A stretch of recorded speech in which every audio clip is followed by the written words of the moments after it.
കർക്കിടകം രാശി. പുണർദം നക്ഷത്രത്തിന്റെ അവസാന കാൽഭാഗവും പൂയവും ആയില്യ നക്ഷത്രവും ഉൾച്ചേർന്നിരിക്കുന്നതായ കർക്കിടകം രാശിക്കാർക്ക് രണ്ടിലായിട്ട് വ്യാഴനും ചൊവ്വയും ശുക്രനും മൂന്നാം ഭാവത്തിൽ ബുധൻ, രാഹു, സൂര്യൻ. ഒക്ടോബർ 18 ശേഷം സൂര്യൻ 4ാം ഭാവത്തിലോട്ട് മാറും. 5ലായിട്ട് ശനിയും പൊതുവെ 9ാം ഭാവത്തിലായിട്ട് കേതുവും സഞ്ചരിച്ചുകൊണ്ടിരിക്കുന്നതായ ഒരു കാലഘട്ടമാണ്. ഗുണദോഷത്തിൽ ഗുണത്തിന് പ്രാധാന്യമുള്ളതായിരിക്കുന്ന ഒരു സമയമാണിത്. ഗുണഫലങ്ങളെല്ലാം തന്നെ ഏറെക്കുറെ അനുഭവമാകും. കുറെ കാലമായി അനുഭവിച്ചു വരുന്നതായിരിക്കുന്ന കർമ്മരംഗത്തിൽ പ്രയാസങ്ങൾക്കൊക്കെ കുറവ് വരും. കർമ്മപരമായുള്ള തടസ്സങ്ങളെല്ലാം തന്നെ മാറിക്കിട്ടും. ആരോഗ്യപരമായിരിക്കുന്ന പ്രശ്നങ്ങൾക്കും കുറവ് പ്രതീക്ഷിക്കാവുന്നതായിരിക്കുന്ന ഒരു സമയമാണ്. മാത്രമല്ല ധനപരമായി നല്ല രീതിയിലുള്ളതായിരിക്കുന്ന അഭിവൃദ്ധിയും കുടുംബസുഖവും അനുഭവിക്കാൻ ഇടവരും. സന്താനാദികൾക്ക് തൊഴിൽപരമായുള്ള അഭിവൃദ്ധിയും വിദേശ ഉപരിപഠനത്തിന് സാധ്യതയും പൊതുവെ കാണുന്നുണ്ട്.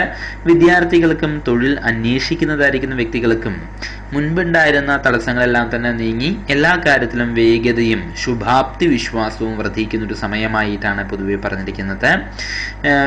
കർമ്മപരമായിരിക്കുന്ന കാര്യങ്ങളിൽ നല്ല രീതിയിലുള്ളൊരു ഗുണം പ്രധാനമായിട്ടും പ്രതീക്ഷിക്കാവുന്ന ഒരു സമയമാണിത്.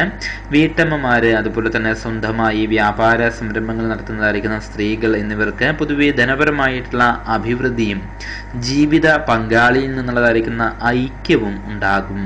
ഉത്തരവാദിത്തങ്ങളെല്ലാം തന്നെ നിറവേറ്റുന്നതിനായി ആർജവത്തോടുകൂടി പ്രവർത്തിക്കുവാനും പൊതുവെ സാധിക്കുന്നതാണ്.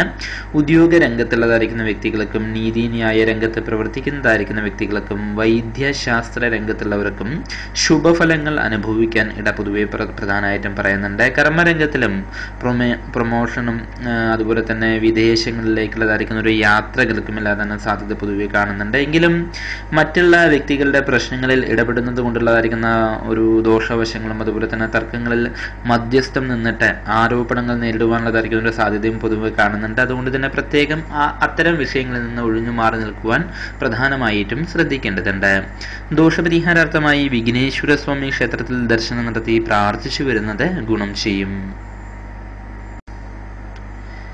കർക്കിടകം രാശി. പുണർദം നക്ഷത്രത്തിന്റെ